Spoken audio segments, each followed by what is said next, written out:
Tuba here from RideADV. Beers and Shed Talk Lockdown 2021 edition 2. Is edition 2, Troy? Yeah. Troy, our cameraman. He's live there. So here we are. We've got a bunch of questions. So like it's getting real techo now. Eh? Look, we've got information. We've got people ask questions. We've assembled some props over here. Okay. And we've got some stuff we're going to talk about in relation to the questions. Corey with your tubes. Andre about grips. We're going to talk about our wheel spanners and why we use those. We'll talk about moose tubes. Everyone ever wondered what's in a moose tube? We've got a moose tube here to talk about. We're going to try and dispel some of the it's going to grease some linkages and the bolts are all corroded. We're going to talk about that. We're also going to cover off this week about steering head bearings because that was a conversation we had last week. 28,000 odd kilometres, never been touched.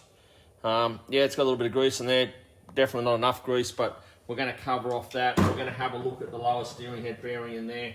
We're going to go to Skid, Clay Skid Marks, our medic guy. He's going to talk about PLBs, spot trackers, Garmin InReach, Live 360, and we'll probably cover on sat phones, and he's a wealth of knowledge and that sort of stuff, having spent time in rescue helicopters and worked with these devices himself, like plane pilot extraordinaire. And ladies, if you want the week calendar range of Clay later in his provocative calendar photos, if you ask nicely for them. We'll also talk about comms. We had a question about comms. So, yeah, we have listened to what you said and covered that off. So, has anything popped up there yet, Troy, that's important? We got a few people on there.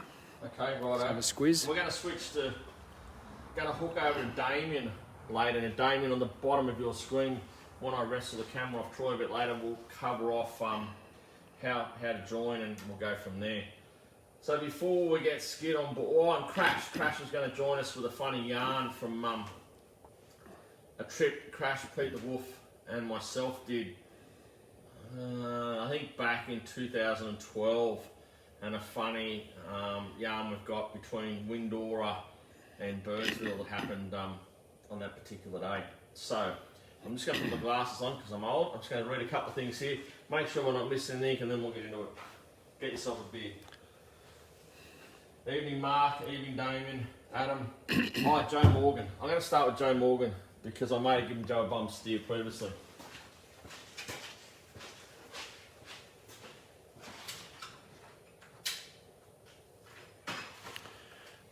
Bronwyn's on, Joe's on, Mike's on. How's Bronwyn? She's watching. All Andrew's on, Adam's on. Come over here to the display bench. Barry Yeager's on. Oh, big bad Baz. Bad Baz.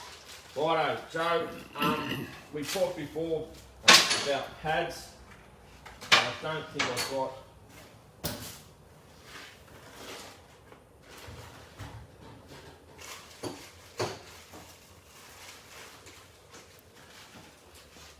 This is the lunch box. That's little lunch.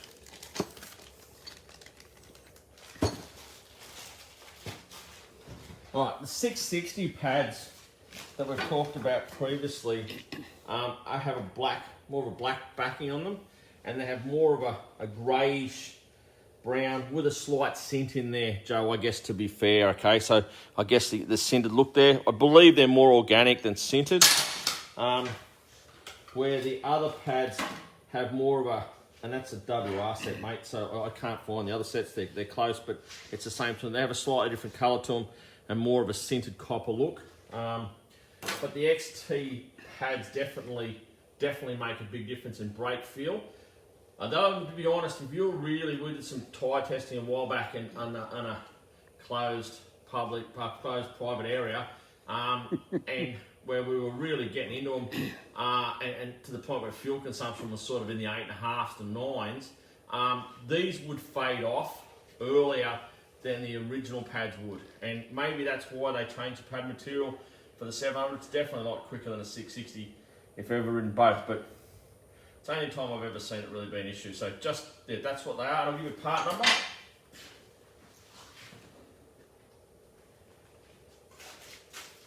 So the part number there, so if you want to take a screen snap, 0 on that, it's BW3-F5806-00. Hopefully that clears up, Joe. So while I'm here at the bench, we'll talk about tubes. So Corey, you've asked ultra heavy duty tubes. You've heard they run hot. Yeah, I've heard that too, and we're going to cross to Crash later. And I was talking to Crash about this earlier, and like this is all we ever ran in the days of Yellow Mountain, Condo 750s, hot days, flat out, absolutely flat out. You know, we've had trips out west where we've managed to find large areas of private land where you could sit on 120, 130, 140 even, hot days, and Lefty did a run to Cameron's Corner on the longest day, and like we were talking about how the longest days you can't touch the tyres, you spit on the chain, it hisses at you, it's that hot, everything's that hot, and we ran ultra heavy duty tubes. When I go out west, or I do rides out west, I always put a bit of talcum powder in the tube, in the tyre when we put it together, and rub a bit on the tube. And I think Mick Strong mentioned that in one of the notes.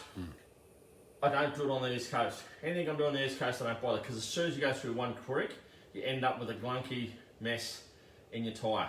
Out west, I do Simpson, I do especially because I run lower pressures, and the tyre will be working a lot, and it will rub against the tube. But definitely still run ultra heavy duty tubes, and just make sure I powder them up. And in the Simo, we're down to 8 pound, 12 pound in the rears of the WRs with 2 bags, rotor packs, like an extra 20 litres of fuel at the back, etc. So it's got a lot of weight. Now this is only a heavy duty tube, and this is a standard tube, and you can see the difference for those that don't know. You can see the difference right there. And that's only I think that's 3 mil, where the other one's a 4 mil. As opposed to the ultra heavy duties? About 0.4 mil.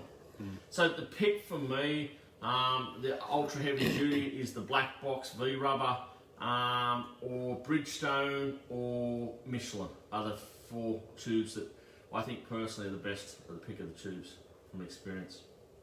So hopefully that answers that off for you, Corey.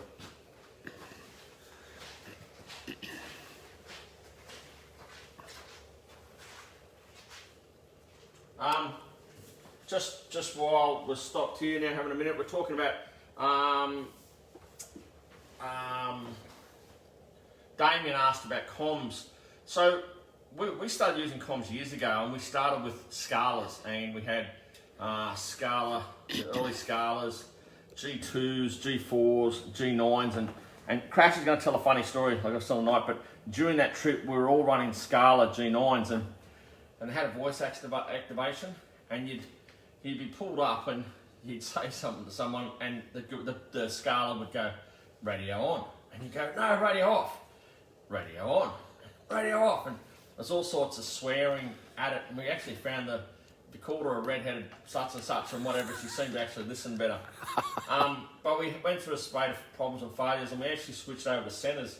We started with the early centres, I think we were 10s, and then we went 20s, 30s, and now we've got 50s.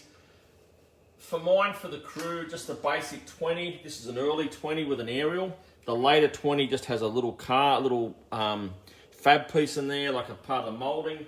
Look, they're bulletproof. I've put them through the wash. The 50, yeah, it's fancy, and it's got lots of bits and pieces and bells and whistles, but I found, and it's got the mesh network. But I found the more people you connect in, the noisier and the more interference and the more static and stuff. We traditionally only use the 2.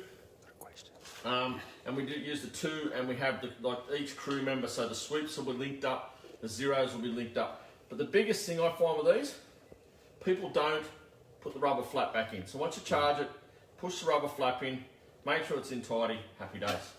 Cool. Yeah, I had a question from Mick Sweeney about gearing for the XT660Z, looking at changing things up a bit and going for something similar to the guys I'm riding with, mostly DR650s. Do I need to pair an even sprocket with an odd one, i.e. 1548? I have a 1448 that I want to try, question mark. So I forget what the standard gearing is And if you ever want to look at your standard gearing and bits and pieces, I always go to Link International's website. I can't remember what it was. I think it's 1545 from memory, Mick, with those bikes. XT660, where are we? XT. I'm sure it's here somewhere. It's a great website, this. Don't worry about the person using it. XT, because the T would be after, yeah, get it together, Greg. The T would be after, here we go, XT660Z Tanneray. It won't matter what year model, they're all the same. I'm pretty sure it's 1545 standard gearing. Yeah, 1545. Mick, all we did with ours is we changed it to 1546. We went one tooth on the back. Always felt maybe you could go two, or we only went up one tooth on the back. Left the front sprocket size and went to one tooth on the back. And Peter Payne from Yamaha put us onto that. Look, I'm going to be honest. Peter said to me, oh, you know, should change the gearing, go to 46. I'm thinking, one tooth. And everybody that I've said this to has all looked at me and gone, one tooth. It makes a difference. I would say go one tooth, try two, Mick, but I'm pretty sure one is the go. That's from experience. I hope that answers that point. Cool. Anything else? No, still waiting, scrolling through.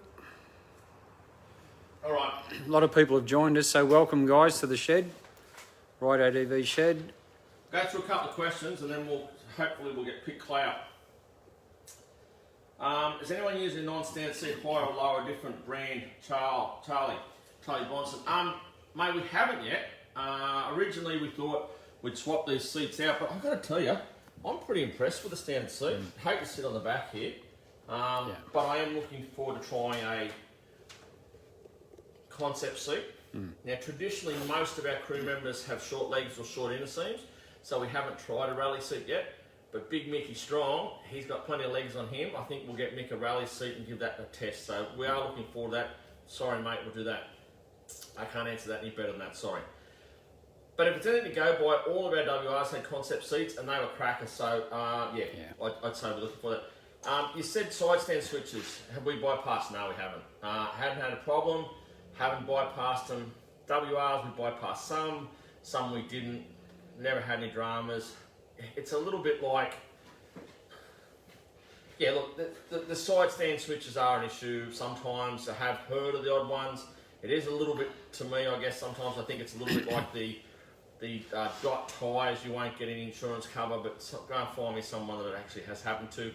Having said that, we had one of the Simpson that played up, but yeah. Hey, mate, we've got Wayne on there, just saying a big thank you for coming to see him the other day. Oh, yeah. So, we had to do a COVID, just quickly, we did a COVID-safe recovery. Troy, you were part of it. Chris Birch, how is what I believe. But yeah, just quickly, Wayne got himself into a mess of trouble, stuck down the side of a mountain. He contacted us as we do bike recoveries. The next day we went out, met him there. Went down to pretty close to the end of the earth where we found it. Had to winch it up onto the single trail.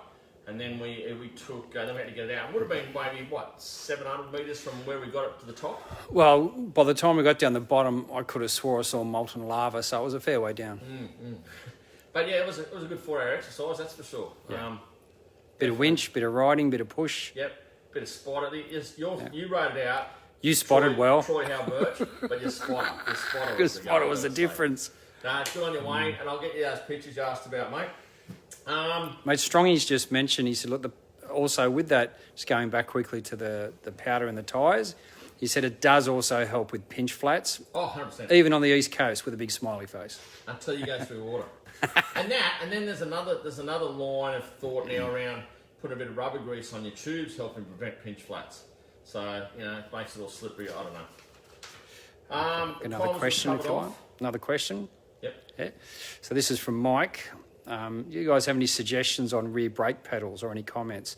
On what? My bike took a tumble, slide on the muddy forest track and bent the pedal all the way up and back above the foot peg. So a bit of gentle pressure with a tyre lever made it straight enough to use. Comment, OEM is about $300. Any alternatives, Greg? No, I don't believe there's an alternative on the market. Okay. So I'm sorry to tell you that. But while we've got you, we'll talk about brake pedals. We'll come over to one off the pet earlier. Needed a light as well. Yeah, sure. Now, sorry about that. So around the side. Oh, geez, blinded myself. So this here is an alt rider dual stage brake pedal, and to be honest, I remember the first time Wolfie at Adventure Moto showed me these, and I thought, you got to be kidding me! Like, how's that going to work? But it's funny when you sit on the bike, you use the lower one, and that's great, because the biggest trouble you find with the brake pedals, you can't get the height right for when you stand, because as you stand, your foot comes up and it sits at a higher point, right? So when you go down, you've got further to go down for that, but when you're sitting here, it works perfectly. With your boots on? With your boots on. But it's funny, when you stand up, you must bring your foot in a bit, right? Because then all of a sudden you start using that. So obviously when they've done their research and development, they've tested all that stuff. I thought it was just a crackhead. Yeah. But it's not. It's actually rigid edge. And it's one of the best add-ons? one of the best add-ons. Okay. Yeah, you've been quite happy. I've asked you about it, and I remember you saying before how happy you were with it.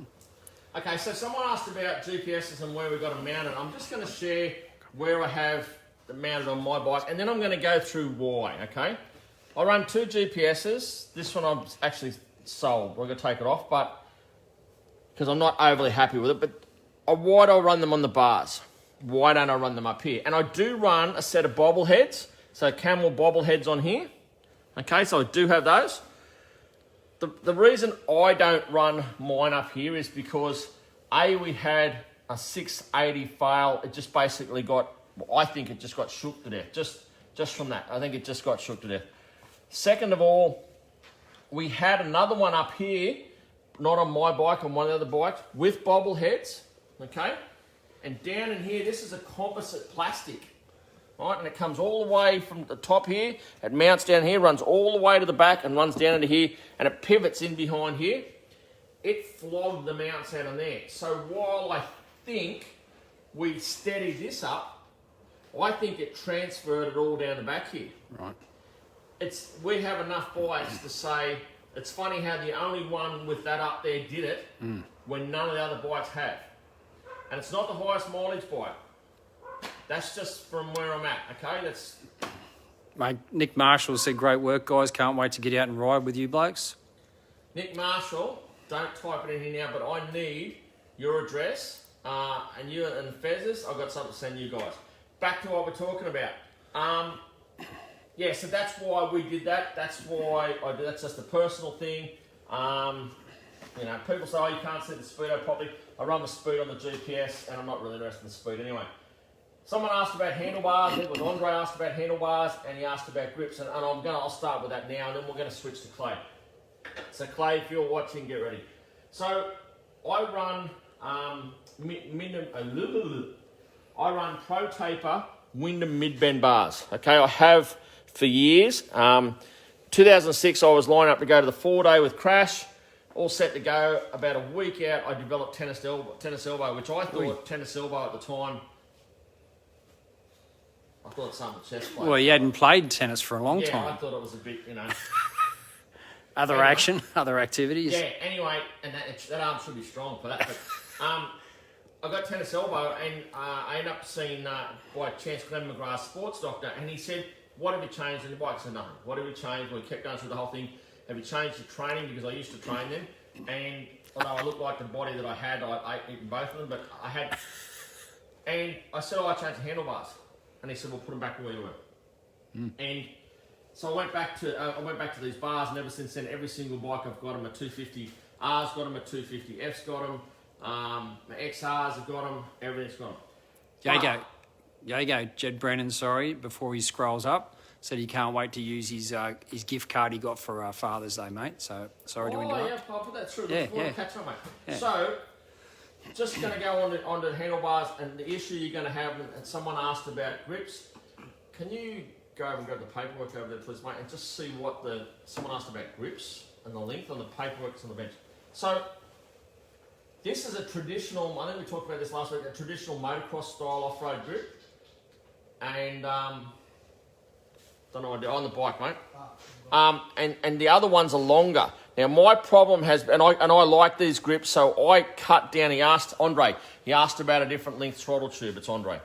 I cut the throttle tube down, it's just plastic, and my smaller hands can cover that off.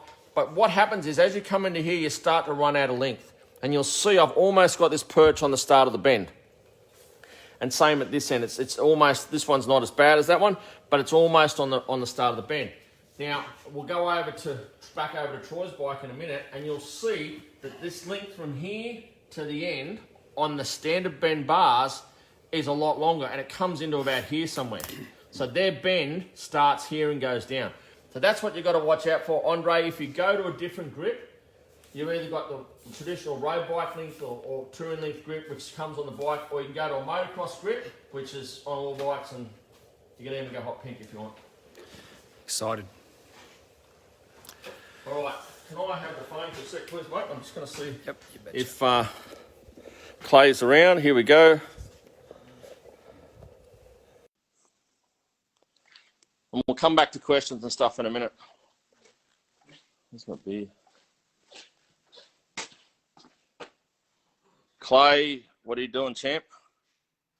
This is good TV here. We might have to go back to a question. Pro grip lock-ons, Andre, just while you're talking about those. Oh, I've got this gimbal. I'm struggling. You take that over. Watch for Troy. Watch for Kim join in the bottom. Okay. Kim, did you say? No, for Clay. Clay, sorry, yeah.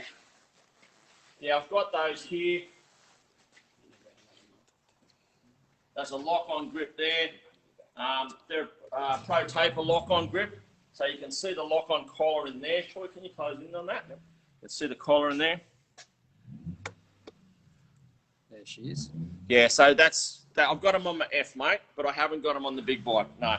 And I think that little bit of extra length that collar adds, I think is going to highlight what we've been talking about. So we'll just go back to Troy's.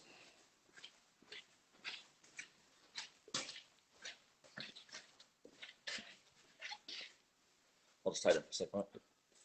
There's a question before it scrolls up too. See that? You'll see that length from there to there is a lot longer than the standard bars. Yeah, we do cut the stitching out, Dave. Dave Bryan, we do cut the stitching out and normally put a cable tie or something in it to take care of it too.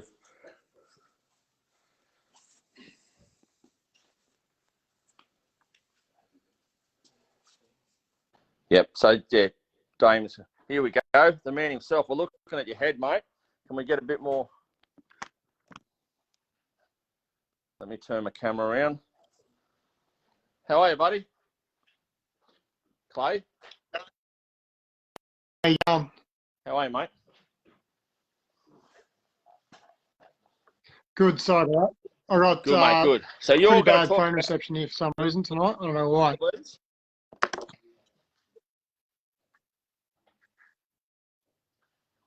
Someone's internet's not working real good here. It's not mine, I think. I'm going to talk about PLBs. Yeah, no, it's mine. So yeah, I'm going to run through PLBs and EdenReach and all the Garmin products and Spot as well, I believe. So your background, Clay, you've come from, you've been flying, you've been in the army, you've been rescue helicopters, you've worked both ends of these things, you've seen them in action, you've seen them used, you've followed them, all that sort of stuff.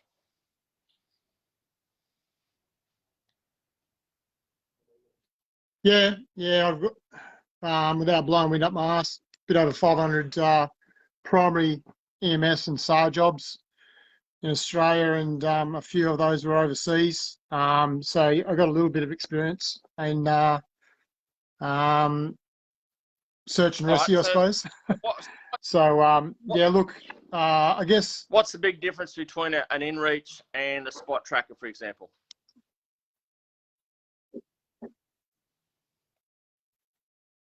Well, not much. Well, I guess the Spot operates off the Global Star satellite network, and InReach, they operate off the Iridium satellite network, which is both those satellite networks are predominantly used by sat phones and data messaging services. So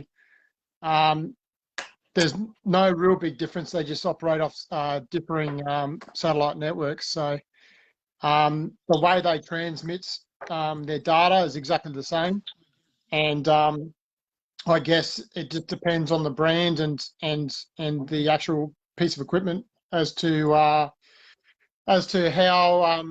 potent that transmission is, for lack of a better term. So with a spot tracker, it follows me.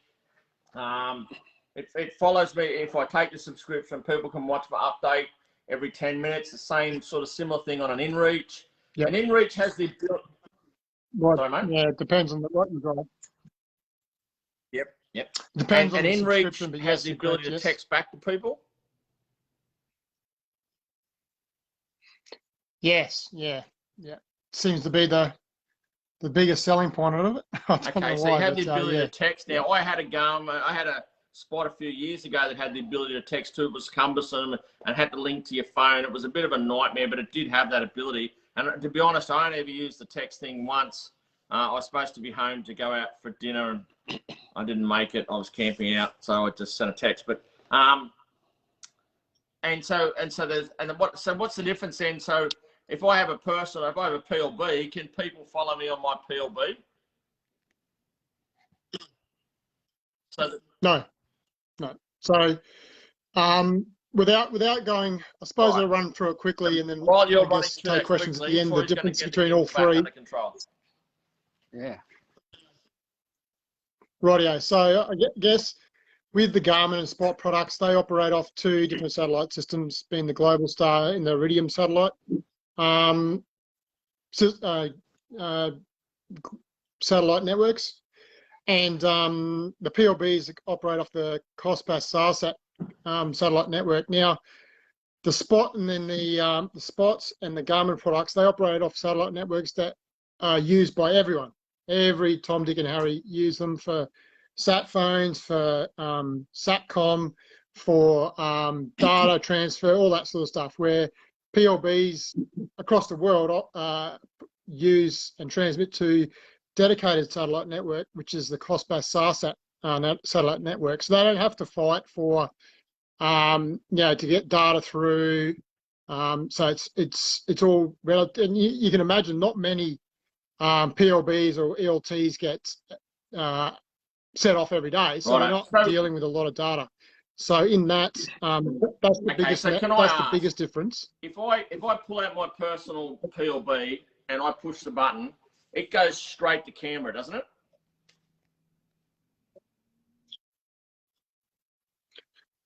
Yes. Without going into school and setting a whole lesson, I guess we're going to do this in one of your YouTube episodes. But down and dirty, basically, if you have a PLB and you set it off, it goes up to the Cospas SARSAT satellites, sends a signal up.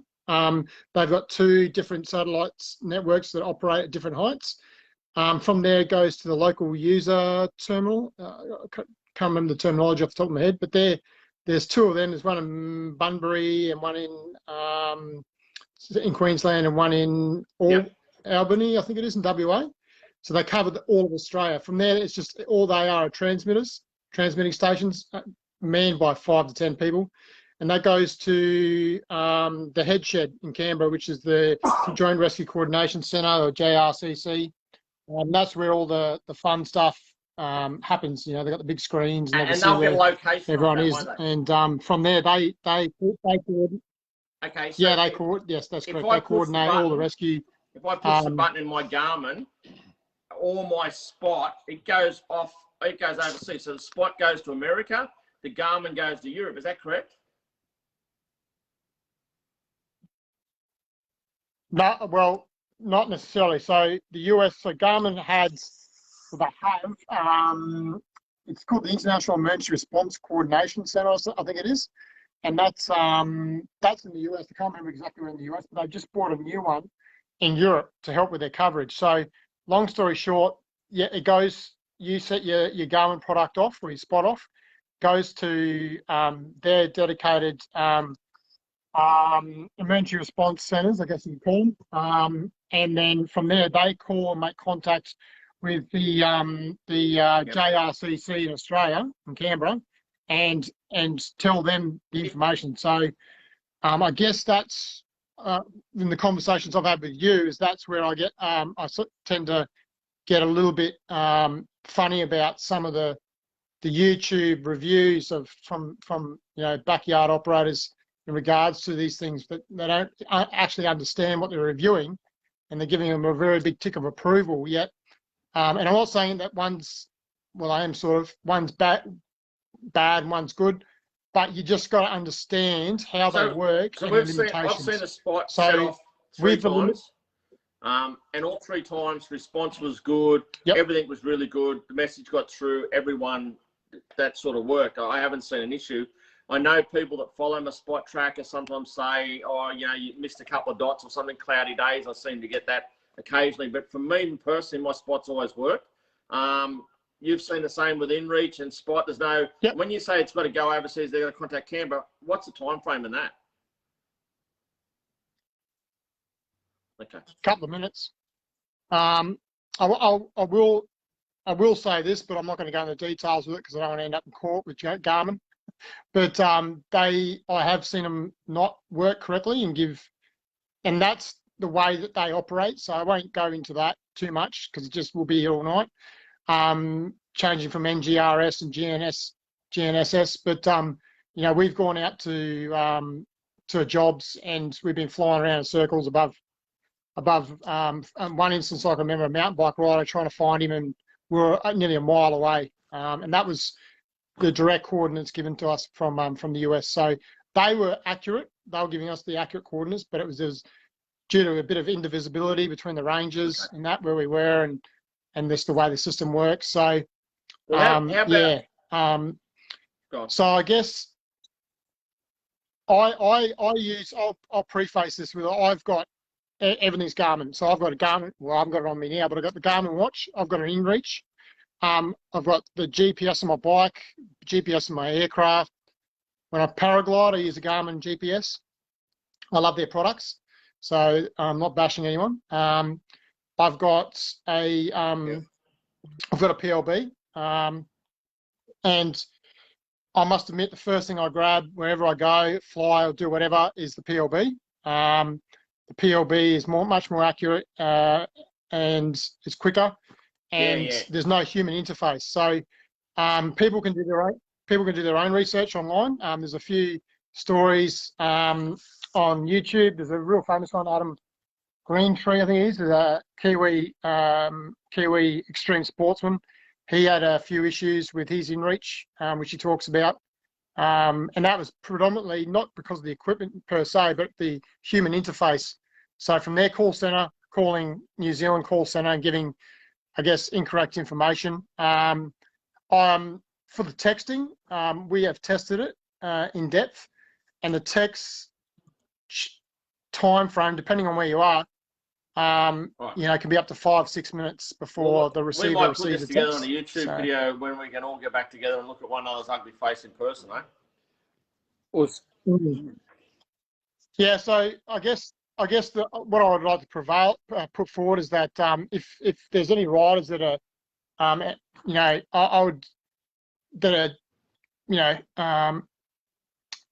looking to spend $500 to $600 and working out whether to get a InReach style Garmin product or a Spot product versus having just a PLB and using their phone, I'd say this is that financially, if you add it up, the way they work aside, a PLB like my Rescue Link Plus is $400.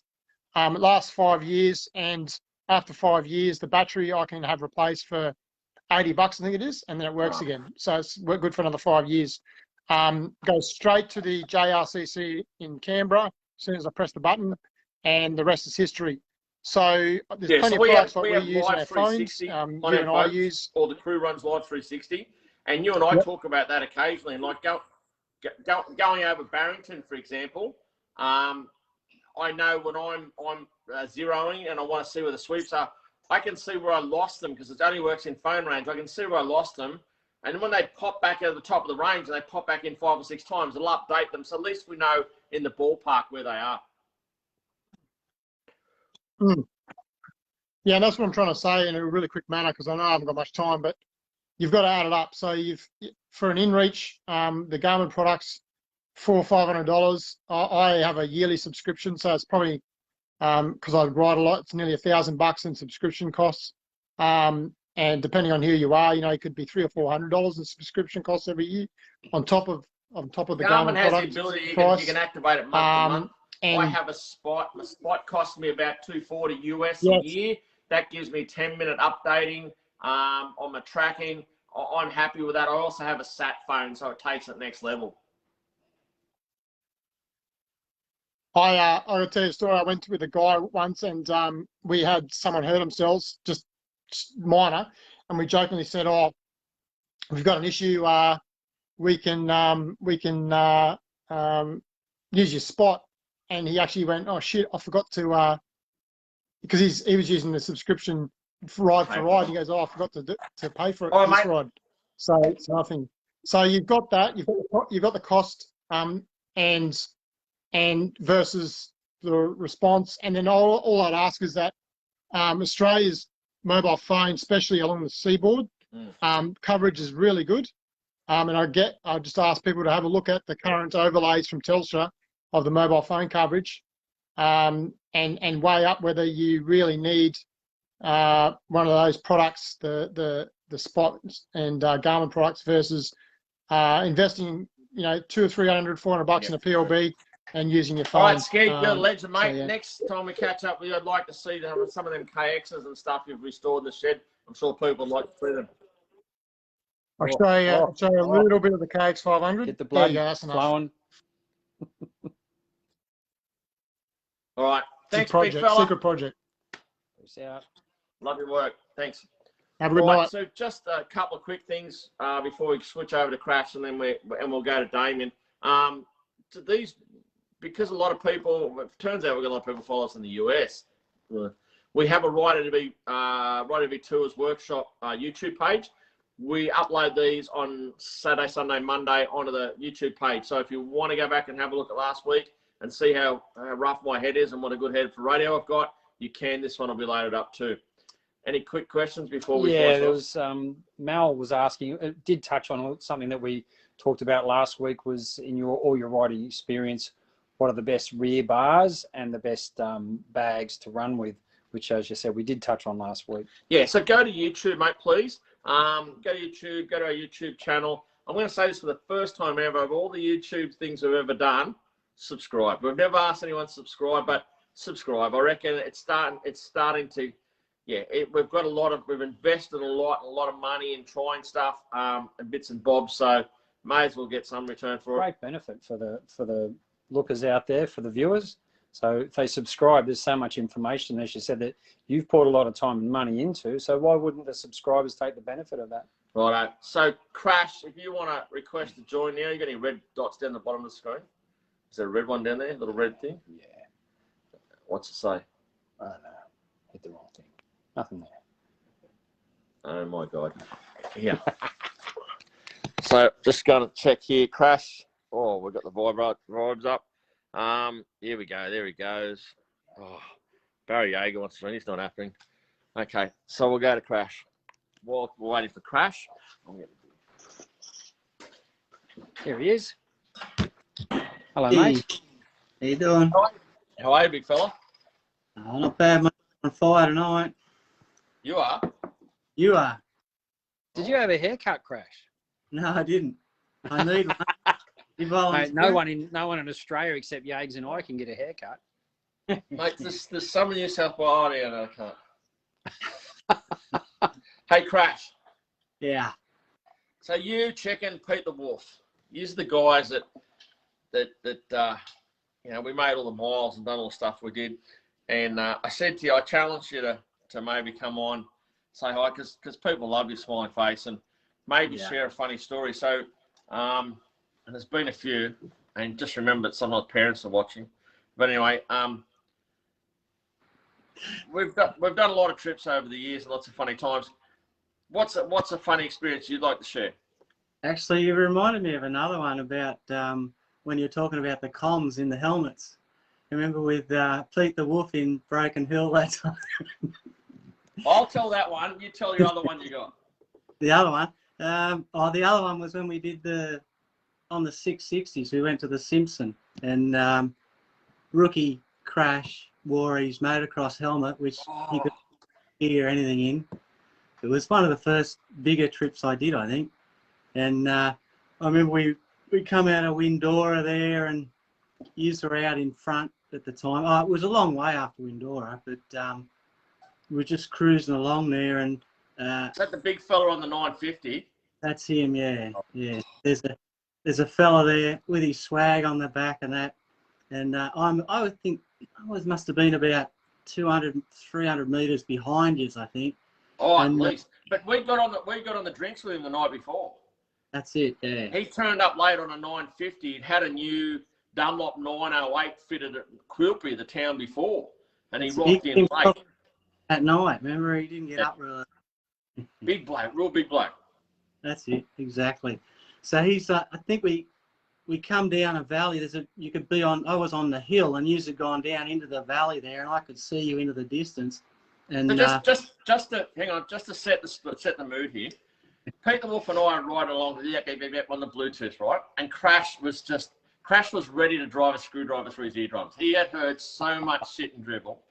I've gone through a whole story about telling Pete the Wolf about the station called Durry, and how it got the name Durry.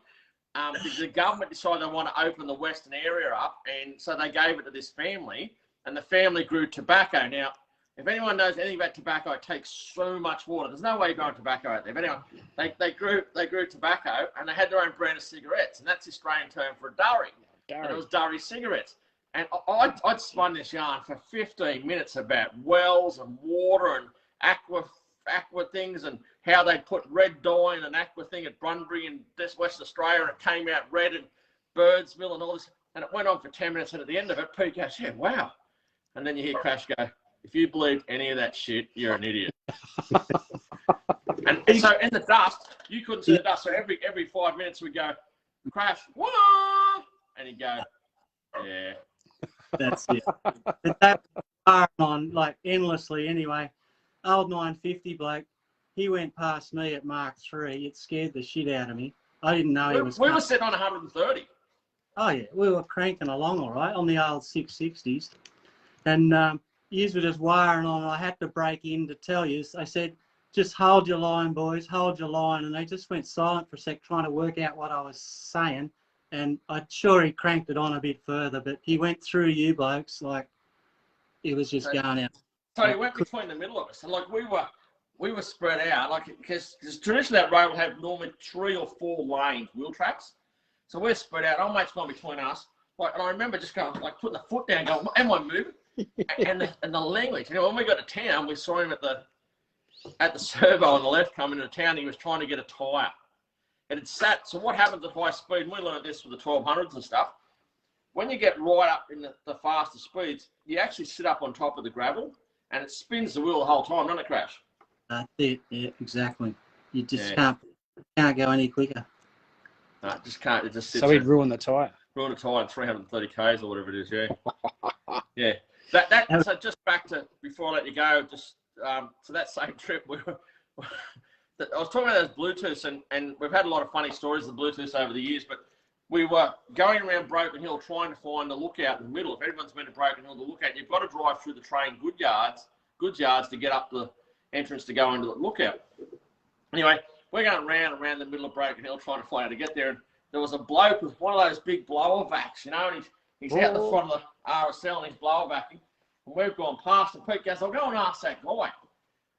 But with Crash's helmet and the wind noise, you couldn't always understand, and you try and say something. So we had a saying: if you couldn't understand the person, you just say dragon claw. I don't know why we said dragon. Let's just say dragon claw. Anyway, so we're pulled up on the other side of the road. Pete does a U-turn and rides up this bloke, and he pulls up and he goes, "How you going, mate?" And we can hear through the microphone, the guy talking and Pete talking. He says, "How you going, mate?" And the guy goes, "Yeah, good, good." Pete goes, "How do you get to the lookout?" And the bloke starts pointing, and Crash is going, "Oh, the dragon claws." Anyway, Pete starts laughing, and the guy's sort of looking at him. Pete's going, "Oh, it's the voices," and he's pointing to his head, and the guy's just sort of backing away with the thing. It had to be there, but it was bloody funny. Thinking he's mental. Hey, how's lockdown down there, big fella? Oh, yeah. It's a No beautiful day. Yeah. Been there. It is what it is. Yeah. All right, well, thanks for signing in and enjoying that. Have a listen to Clay talk about the PLBs and the Garmins and stuff. Yeah, heard all that. Yeah, I have to do that on YouTube. There's a lot more data. There's a wealth of knowledge on, mate. That's All right, I'm going to let you go because we're going to run out of time. I'm just going to get over to Damien. So, Damien, down the bottom of your screen, there's a little thing you can push down the bottom to join. So it's a little men thing or something, is it? What is it? Next to down the bottom, it's along the bottom. What is it? Crash on your phone? Next to the thumbs up, just the left of the thumbs up. Righto. All right, will you bail out, Crash, and I'll get that. I'm just going to answer Cameron Brown's quick question about the crash bars. Although Cameron, mate, to be honest, mate, we covered that off last week, or SCR crash bars versus OEM. Mate, that's the only crash bar I've ever played with is SCR. Are they the aluminium ones? I can't answer that. I'm sorry, mate. I can't hand him a hard answer to that. So, yeah, can't do that. All right, here's Damien now. So I'm going to switch to this for a sec. Right, Damo. How you going, mate? Did we? Have a go at your beard, big fella. Lockdown beard. Lockdown beard. So Damien, just for those that know, Damien's better known as Trail Raider. He comes on quite a few of our rides, normally the bigger ones, don't you, mate? Yeah, normally. I don't mind the 2-day ones, though. On the weekends, I bring the missus and that, so they work out all right, too. Yep, and in your stable, from memory, you've got your KTM 690, and you've got the Donkey. And so those that don't know, Donkey is Strucky's old bike, the little donkey that could, the R650. Yeah, I've still got that. I've still got the old Bull 350 as well. Oh, a KTM 350. Yeah. Oh, there's one of these here under the cover here. I put it under the cover so I don't see it. And I've got a bit of space for something else too at one stage. Have you? What do you got? Oh, I've just got the space at the moment. Oh. So I'll just split the camera around. I guess you do this thing up here. Yep. So it's a bit of a mess. I've been tidying up a little bit over the lockdown weekends, but obviously not enough. There's a couple of Yamahas here as well. We'd like to see those. What do you got there? 450, 250s? That's a 250, the WR. And then there's a YZ 250F. Yep. And old Bull machine. Oh, yeah. Oh, you got to all stick it up. Whoa, I've lost the camera here, lost control. Yeah, there's my 250F, yep. Yeah. And then I got the Donkey over here. Oh, the Donkey. The funny story Nice, about that isn't it? bike, when we went to the Outback, it was that same trip that Crash was talking about, what Crash and I were just talking about. The Birdsville section, we didn't meet the boys until later on, but later on, they were in Broken Hill with us. Anyway, Strucky, that little donkey was sucking fuel. Like, it was sucking fuel like a road train with triple trailers. We couldn't work out why. The back tyre had barely worn.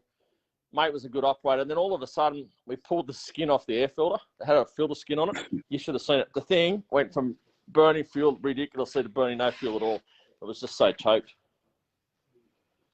And the 690 that unfortunately let me down on that last ride with a rubbed wire. That was on the what ride was that? The 5-day one. Was it the police ride last year? Oh, yeah, it was. Really? Yeah. Remember? Yeah, history?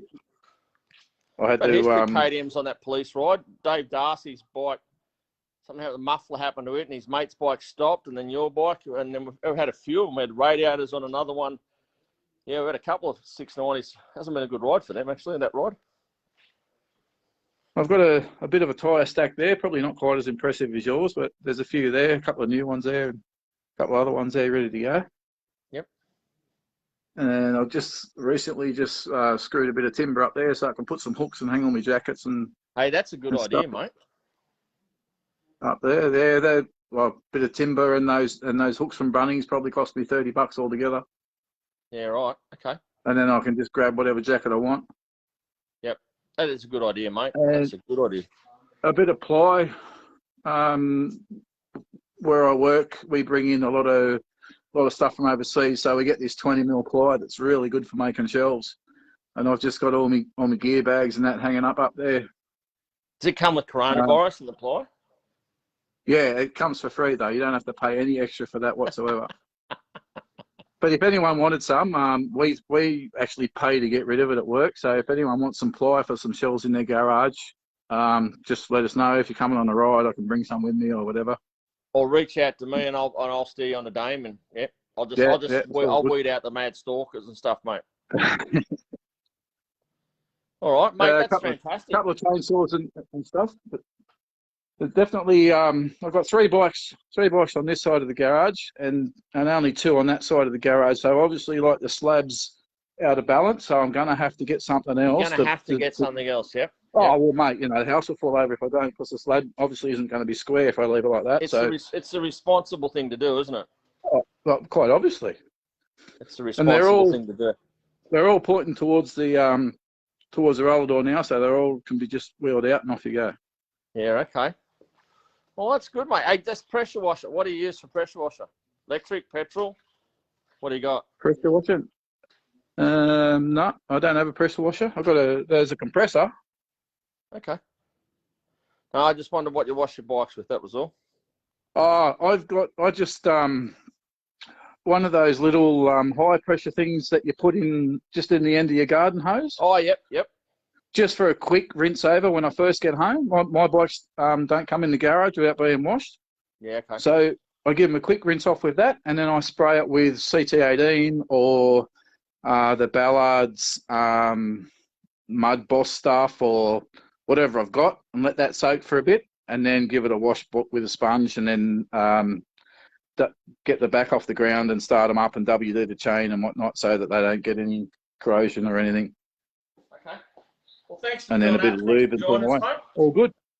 Thanks for joining us, and hopefully we get out for a ride soon, eh? That'll be nice. Would be good. Oh, I am actually going down the property tomorrow, so I could possibly get some video from down there and send it to you, and you can just stick it up next week or next time you have one of these nights. That'd be great. We'll be back on again next week because we'll still be in lockdown. I'm going to bail, mate. I want to cover off a couple of things quickly. We're running out of time, so we're about a minute over, and I want to try and keep it around the hour, so we're going to go. Thanks, Damo. Cheers, mate. All right, so I don't know how to do that. Off with. Someone asked about these spanners the other day. They were caught together, and someone thought that was funny. All we've done is we've just got a 27mm ring open ender. We've cut it off. We've welded the 19mm in the end. It was longer. We cut it short. The reason for that is I wanted something that wasn't going to bend. I wanted something with a little bit of length that still packs in my gear bag fine. We've moved the wheel nuts to this side now. So if need be, I can put my foot on it. It's not going to bend. You've got to make sure that we've had a couple of these wheels, one of these wheels come loose. The factory tension is a lot, and it must be that lot for a reason, so just be careful with that. But that's what we've done with those, so people are asking. Previous to that, we're using a 27mm and one of these multis. All my crew carry these multis.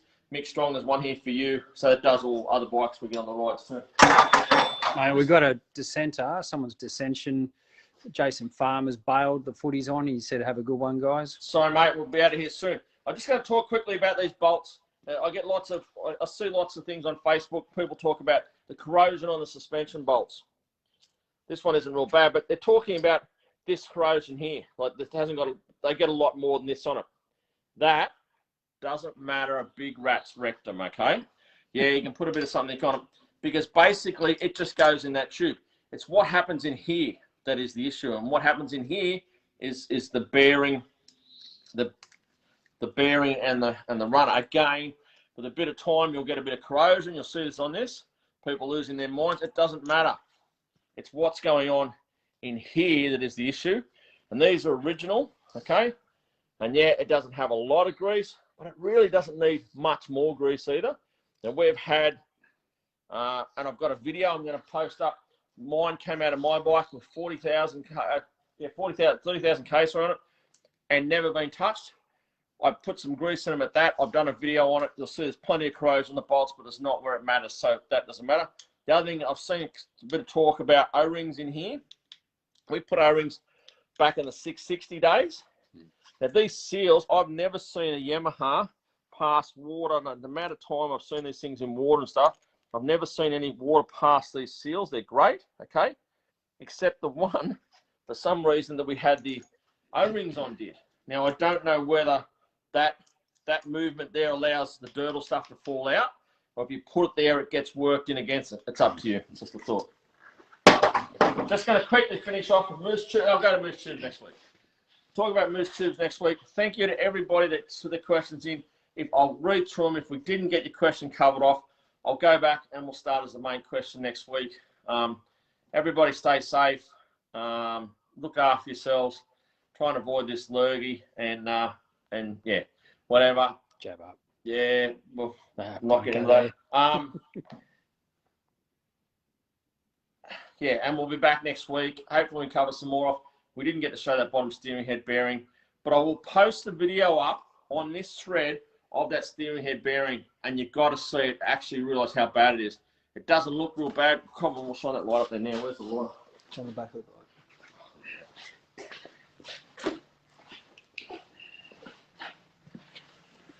See the notches?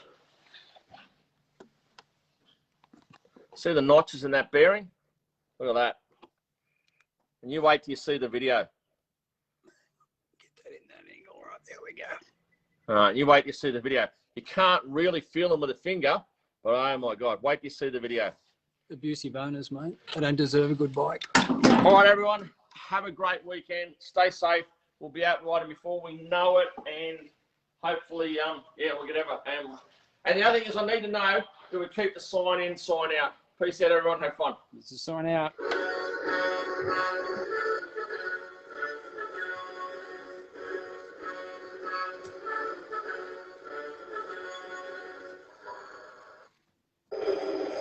Impressive. Most impressive. But you are not a Jedi yet.